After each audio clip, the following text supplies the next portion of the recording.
नमस्कार, आप देख रहे हैं दैनिक साथी हरियाणा। साथियों, भूकंप व गैस रिसाव से बचाव को लेकर रेवाड़ी में तैयारियों को परखने के लिए 5 स्थानों पर मॉक ड्रिल की गई। जिला सचिवालय के पास हुडा मैदान में स्ट्रेटेजिक पॉइंट बनाया गया था।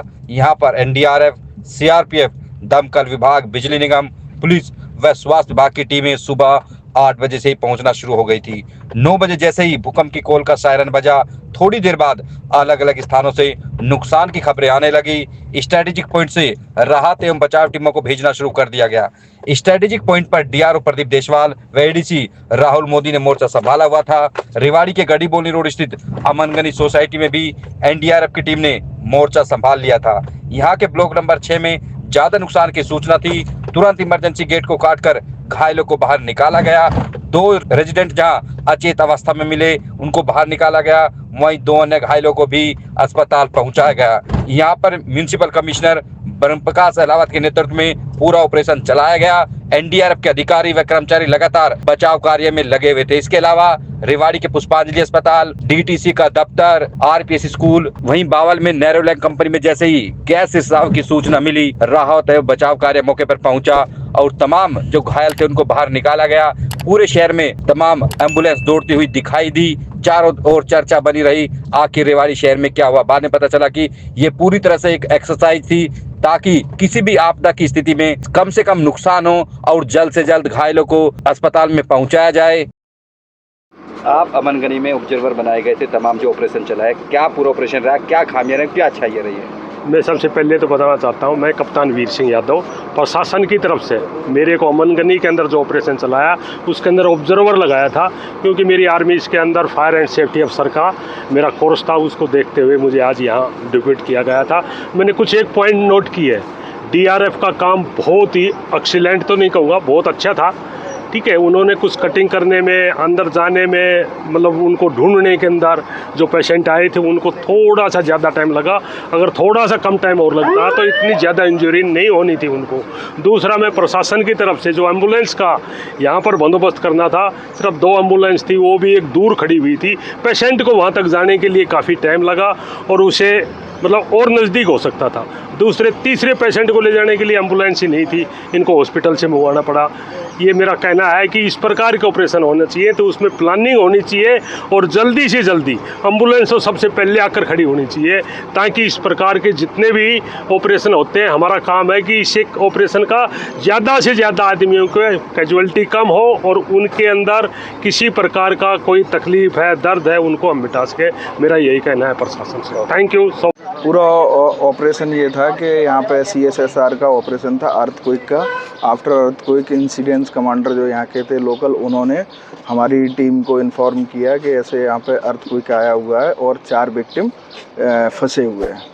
तो हमारी टीम आई और जो फर्स्ट रहता है कट ऑफ लाइट का, गैस पाइपलाइन का कट ऑफ और ये करवा के, और हम लोगों ने सर्च ऑपरेशन किया, जो कि जिसमें बाद में हमने वुडन कटर से पैसेज बनाया और उससे हमारे लोग गए और जो वहाँ पे विक्टिम फंसे हुए थे, 2 विक्टिम अनकॉन्शियस हैं और 2 कॉन्शियस हैं जिनको हल्की फुल्की इंजरी थी। तो इस प्रकार से हम लोगों ने ये 4 विक्टिम को इवैक्यूएट किया है और हायर सेंटर के लिए भेज दिया है। ये हमारा पूरा ऑपरेशन था और इसी के साथ मतलब क्लोज। क्या मैसेज देंगे जिस तरह से अर्थक्वेक का मैसेज होता है, किस तरह से कम कैजुअलिटी हो? ये पब्लिक के लिए मेरे तरफ से यही मैसेज रहेगा, कम से कम कैजुअलिटी हो। अगर ऐसा महसूस हो रहा है कि अर्थक्वेक आ रहा है तो जहाँ पे भी मतलब टेबल है या फिर कोई बिल्डिंग का कोना है, उस कोने में जाके जब तक वेव्स चल रहे हैं ना, जब तक अर्थक्वेक चल रहा है तब तक वहीं पे स्टेबल रहें। जब वेव्स बिल्कुल कम बंद हो जाएं, उसी के बाद मूव करें। अर्थक्वेक के अंदर मूव करना मतलब सही नहीं है, वो और ज़्यादा हार्मफुल होगा। और फिर उस जब वेव्स कम हो जाती हैं तब जहाँ भी पैसेज मिले बाहर जाने का या खुले मैदान में जाने का, तभी वहाँ से जाएं। और जो भी इमरजेंसी अलार्म होते हैं यहाँ पे बिल्डिंग्स में, वो बचते हैं, या फिर सिविल एडमिनिस्ट्रेशन को इस चीज़ का पता लगता है तो एनडीआरएफ को तुरंत इन्फॉर्म करते हैं, एनडीआरएफ उसके लिए तत्पर रहता है। एक हाई राइज जो बिल्डिंग होती है सबसे ज़्यादा दिक्कत वहाँ पे होती है, हाँ। चैलेंजिंग भी वहीं पे रहता है। Challenging। तो क्या करें प्राथमिक तौर पे, क्या करना होता है, थोड़ा सा बताएं। और हाई राइज जो बिल्डिंग है उनमें अर्थक्वेक, वैसे अभी एंटी अर्थक्वेक बिल्डिंग्स बन रही हैं, बट अगर उसमें ऐसा नहीं है सिस्टम तो अगर जब अर्थक्वेक ऐसा लग रहा है कि हाँ आने वाला है या कुछ है, पता तो लगता नहीं उसका, लेकिन जो लोग उसके अंदर रह रहे हैं उनके लिए यही सेफ्टी है कि वो पे मतलब फर्स्टली कोई भी जैसे कार्डबोर्ड या किसी बेड के नीचे जगह है उसके नीचे बैठ जाएं या कोना पकड़ लें, सबसे सेफ जगह ये है अर्थक्वेक में। एक you are telling about 24 hours में क्या करना है, वो उसमें भी एक्टिव रहना होता है, डर रहता है उसमें भी।